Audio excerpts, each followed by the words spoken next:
Hi everyone, it's me, C Lefty Run. I have my week 9 2023 Boston Marathon training recap for you. I can't believe it's already week 9. I know it's like a 19-week plan, but it's because the marathon's on a Monday. So that takes it to week 19. So in my mind, it's 18 weeks.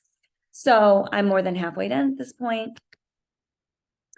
For week 9, I ran a total of 50 miles. Some things that are important to note in this cycle that I've just kind of noticed is I feel like I've had a more relaxed approach to my training. Like I mix it up on Tuesdays. I've been joining my Runners High track, my Runners High local group in Long Beach on Tuesday nights for the track workouts. And those are different than what is in my plan, just because misery loves company. I really struggle with speed, like fast twitch fiber muscle stuff.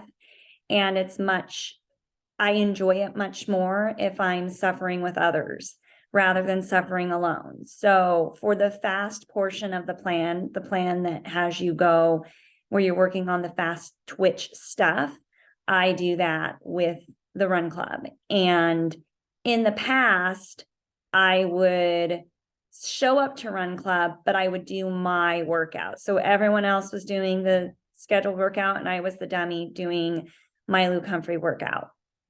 And no one noticed or really said anything, but this time around, and I did it with my last cycle too, I decided to just do the Runner's High workout, whatever the coach prescribes that day, because the point is to work a certain system, like your aerobic system, maybe some anaerobic as well.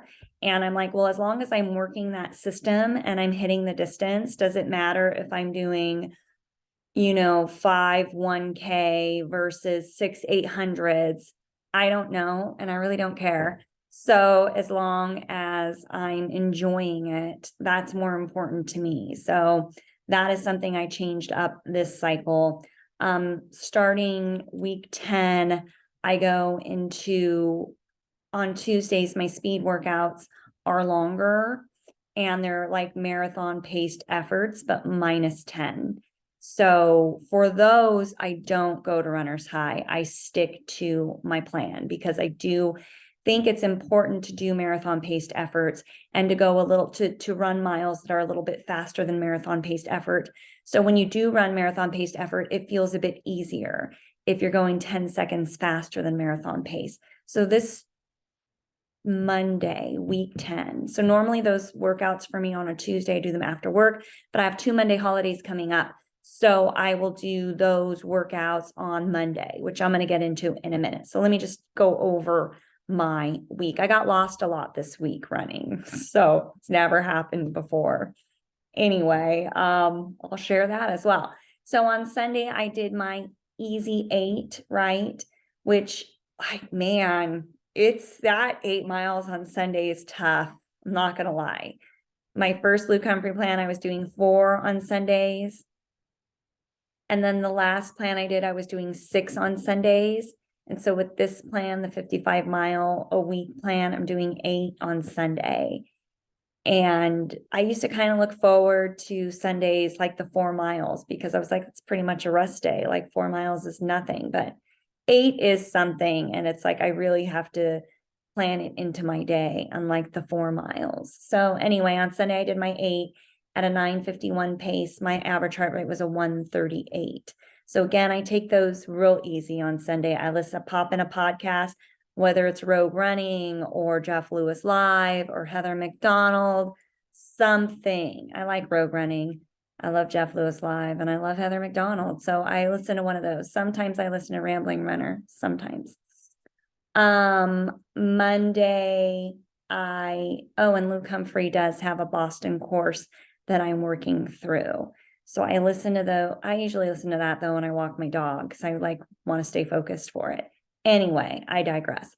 Monday, I did 6 easy with my friend Stephanie at a 9:44. My heart rate was a 136. Now I want to talk about strides. I don't really talk about strides very much. I do strides. So I don't do strides on the Sunday run. I do them on the Monday run, Thursday, Friday run. So I do incorporate strides 3 times a week. And those are just 15-second spurts. Like I just run fast for 15 seconds, and I repeat that 6 times at the end of a run. And it's important to note about strides. So my approach to strides used to be like, oh, the prescribed stride is 15 seconds. I'm going to go 30 seconds. I'm going to like make it better than what it is, what it's supposed to be. I'm going to do more than what I'm supposed to do. And Luke Humphrey told me to knock it off. He was like, do not do that. I was like, why? He said, because you're working, when you go longer than 15 seconds, you go into like a different part of the engine. Like your body's like an engine, right? I think I've talked about that before. That's why you do different systems, because it's like working on a car. You don't want to just work on the wheels the whole time and then get in the car and try to get it to go, and it's not going to go because you've been spending all this time on the wheels. So when you run, each run, you're focused on something, a different part of your running system. So he said, when you go beyond 15 seconds for your strides, you're working a different system, which defeats the purpose of the stride. So it's actually really happy to hear that I could just keep it at 15 seconds. So I do those on Monday, Thursday, Friday, just an FYI. Tuesday, I did 3 on my treadmill as a warm up before I went to the track. I don't like to do lots of mileage on the track. I don't think it's good for your body to continuously run in circles. I think that sets you up for injury. So I will warm up a little bit at home on the treadmill before I head to track. So I did that. And then I did a 1.5 miles warm up when I got there. So that was already 4.5 miles before I did the workout. The workout, the runner's high workout, was 1K and then an 800, 1K, 800, 1K, 800 with 200 meters easy in between, like a walking recovery. I do the walking recovery. I used to do a running recovery, and now I'm just like, forget it, I'm going to do walking recovery. So my first 1K was at a 7:56. I remember doing it and thinking I should have pushed harder on that. Like I could have done a lot more. 7:56, that's not like speed work. And again, I'm not looking at my watch when I do these. I just do them effort-based. My plan does have prescribed paces for them, but since I just do the track workout, I just lap press every time. So then my 800 was at 7:36.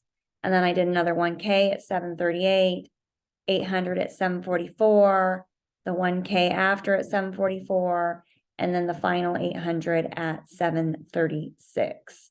So yeah, that it felt, the effort was there. So, well, nothing I can do about the paces. They're fine, I guess.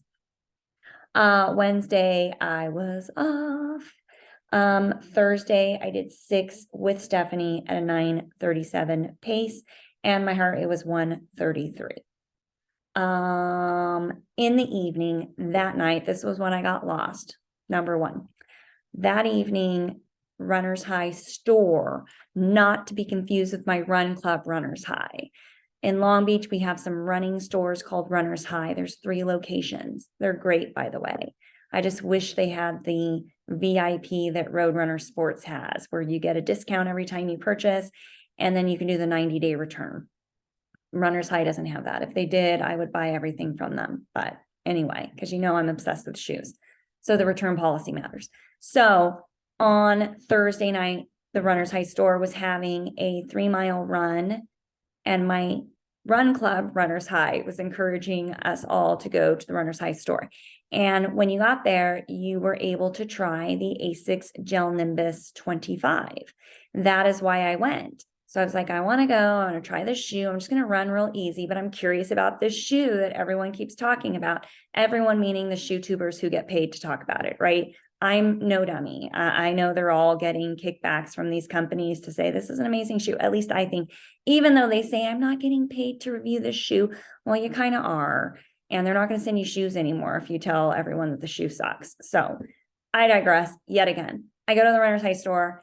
I get there, and I got my lights because it's dark. And the guy with the ASICS guy was like, oh my gosh, I wasn't expecting this many people. I don't have any more size 9. I'm like, you've got to be kidding me. He's like, no. I was like, oh, I ran this morning. I came tonight to try the shoe that you don't have. I did try it on and I'm like, whatever. It's a Max cushion shoe. It feels like all the other Max cushion shoes, except for the Nike Zoom X, which I still stand by, that feels totally unlike anything I've ever felt before. So I was like, all right, I tried it on. Then I go on the 3-mile run with Runners High. And, there's like different kind of groups, and I broke away and then I got lost in the neighborhood. So they had people running ahead to guide you. And at some point, I was like, where are the guides? Like, what happened? I don't know. I took a wrong turn, got lost, but it's okay. It's near where I live. I had my phone with me. I was able to navigate my way back to the store, and I still did 3 miles. But what was interesting about the run is the guy who won the Long Beach Marathon here in Long Beach, California, he works at the Runners High store. So I've seen him a few times. The last time I tried on the More V4. I just tried it on. I didn't buy it, but I just wanted to try it on. And I didn't ask him. I said, you're the guy that won the Long Beach Marathon. And he was like, yeah. And I was like, oh my gosh, that's so cool, blah, blah, blah. And then I left. I was like, you dummy, you didn't even ask him what shoe he wore. So this time he was there like guiding the run. So I was like, hey, I didn't run past him. I did because he was stopped. That's the only reason I ran past him. He was stopped kind of guiding traffic. And I was like, I got to know, like, what shoe did you win the Long Beach Marathon in? He said, the Saucony Endorphin Pro 3. And I was like, that shoe has my heart. It really does. It's my favorite marathon shoe. So anyway, I thought that was kind of cool. He ran it in that. So I ended up doing 9 on Thursday, 6 in the morning, 3 in the evening. I'm supposed to do 8 on Friday, but since I did 9 on Thursday, I just did 5 on Friday. Plus, friend Stephanie could not meet me in early in the morning. So it worked out that I just did 5 miles on Friday. My pace was a 9:55. My heart rate was a 131. And I purposely really wanted to take it easy on Friday because I was doing a half marathon on Saturday, which I will tell you about. So here's Saturday. On Saturday, a woman from my run club, she kicks ass. She does ultras. She's just running everywhere all the time. So she was the race director for a little run she put on, and it takes place on the Long Beach bike path, near the Queen Mary. And I don't really like running on the bike path. I think it's really boring. And a big part of the Long Beach Marathon, by the way, if you ever run it, is along the Long Beach bike path. And so I think the bike path is boring because it's just a straight shot. And but since she was doing it, I happened to have a 13-mile run that day. I was like, I want to support her. It was like $45. Should have brought the medal. Anyway, the picture I'm going to use for this video has the medal. And yeah, it fit into my schedule. And I was like, it's nice to change the train, change the scenery, do it with some people, so I signed up for it. I showed up on Saturday morning. It started at 6:30. I got there around 6, easy parking. But it was a no frills race, right? So no timing chip. We got a number. That was kind of official. You got a number, and it was not an out and back. It was 4 loops. And so there was the Runners High tent where they had the water and the Gatorade and stuff. So each time you passed the tent, you would grab your water bottle with your name on it. I mean, there was probably maybe 30 people who did it, maybe about 5 to 10 people that did the half. So small group, which I like. I don't like big races. That's why I kind of like Revel races, because they're small and no real frills. Anyway, so she explains the route and says, you're going to do 4 loops for the half. I was like, all right. So off I go. So my workout was 3 miles warm up, 8 miles at marathon pace, 2-mile cool down. And in my mind, I was like, I don't want to slow down at the end to do my cool down, in the middle of a race. So I'm going to do 5-mile easy warm up, and then I'll do the 8 miles at marathon pace at the end. And so that's what I did. And so I did my first 5 miles, and the first 3 I ran with a woman and a guy that are on my track club and stuff. She's also training for Boston. She kicks ass too, by the way. She's, I think, maybe in her 60s. And on the track, this woman, she passes me all the time. So I know she was on an easy, like real easy run that day. Anyway, so I warmed up with her and another gentleman. I ran about 3 miles with them. And then we kind of broke away. They stopped for water. I kept going. And so first 5, 8:33, 8:51, 8:41, 8:38, 8:25. Right? So those are my warm-up miles. 1, 2, 3, 4, 5. Okay, yes. So then I went into the marathon paced effort, in which I averaged 8:06 for the 8-mile segment. And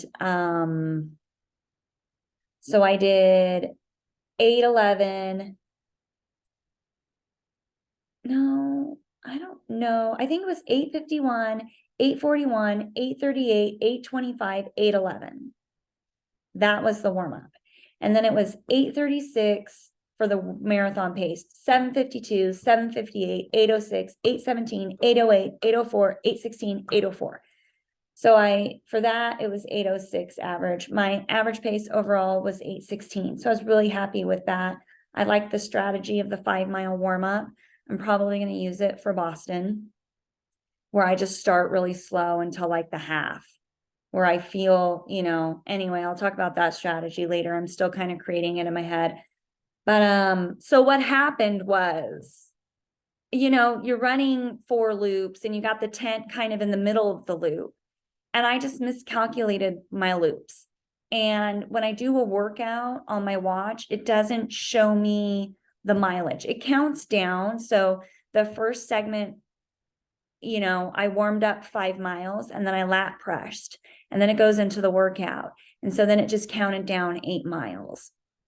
So I thought I was done based on my watch when I got back to the tent. And so like I was the first woman who had finished the half. Again, I don't know how many women ran the half. I would say no more than 5. And so like I got little flowers and a medal and I was like, woohoo. And then this guy who I saw on course, he was the first guy and he was like, oh my gosh, you did great, blah, blah, blah. And I was like, yeah. And I really didn't see him too often, but I saw 2 other guys that I knew were in front of me the whole time. And because they were kind of battling it out the whole time. And there was one guy who was in, I thought for sure, like he looked like he was struggling like at mile 2. And I was like, oh, he's going to because, you're passing the people on loops. And in my mind, I was like, oh my gosh, he's in for a rough time, this one. And he ended up winning it. Like, what do I know? Even though it looked like he was struggling. And then the guy who was in the front for a long time looked real strong, and then he ended up losing gas. And then the other guy passed him. Anyway, point being, I knew those 2 guys were in front of me the whole time. So when I stop and I get my flowers, I see them coming around, just finishing. And I'm like, I don't think I'm done yet. And then the guy who won it, which was weird. I don't know how he won it either. Anyway, he was like, oh, he told me, he goes, I started late. And I was like, oh, okay. And then I see them. I was like, those 2 guys were ahead of me the whole time. I don't think I'm done. I said, was I supposed to continue on and come back? And then the guy who had won it was like, yeah. And I was like, oh my gosh, I didn't do that. I still have a mile left. He's like, well, look at your watch. And I said, well, my watch is 11.5, so I dropped the flowers, dropped the medal, booked it out for a mile, came back. And I was still when I came back, I was like, are you sure these flowers are still mine? I don't want to take. Oh, and the guy was like, oh, it's okay. No big deal. And I was like, no, it's a big deal. I'm not cheating this. What? No, it's a big deal. I don't need, I could care less if I win, but I do care about being honest about it, right? I don't care if I come in second or third or fourth because I have to go do the rest of the loop, but I'm doing the rest of the loop because, well, integrity, I don't know. So, came back and I got my flowers and I got my medal, but I was like, oh, like I was asking other women, I was like, did you do the half? And they were like, no, we did the 10K. And I was like, okay, so anyway, it's just kind of funny. I got lost twice. So yeah, so had those guys, if they had already finished, I wouldn't have really known. And so when I finished the whole thing, I looked at my watch, I was like at 13:36. So whatever, it was great. I got my workout done. It was great to support a local little race. It was fun. I enjoyed it. So, I will say though, that's another thing about the Long Beach Bike Path is there's always like a headwind. So when we got there in the morning, it wasn't very windy. And then as it progressed, like you go, that's why my paces are like, 8:06, 8:17, 7:58, 8:06, 8:04, 8:16. It's like, because I was facing the headwind. So, and by the way, in all full disclosure, I had an 8:16 and then the last mile 8:04. There was a 5-minute break between those two because I thought I was done. Just kidding, you're not. So I unpaused my watch and then I booked it. So full disclosure, there's a 5-minute rest period in there somewhere. So yeah, so that was my week 9. Body's feeling pretty good. Just my legs are tired, which is to be expected. I'm going to do my normal Tuesday workout tomorrow. I'm a little concerned about it because I feel tired. Like I did the half on Saturday, did the 8 today, and then I'm going to go into that workout.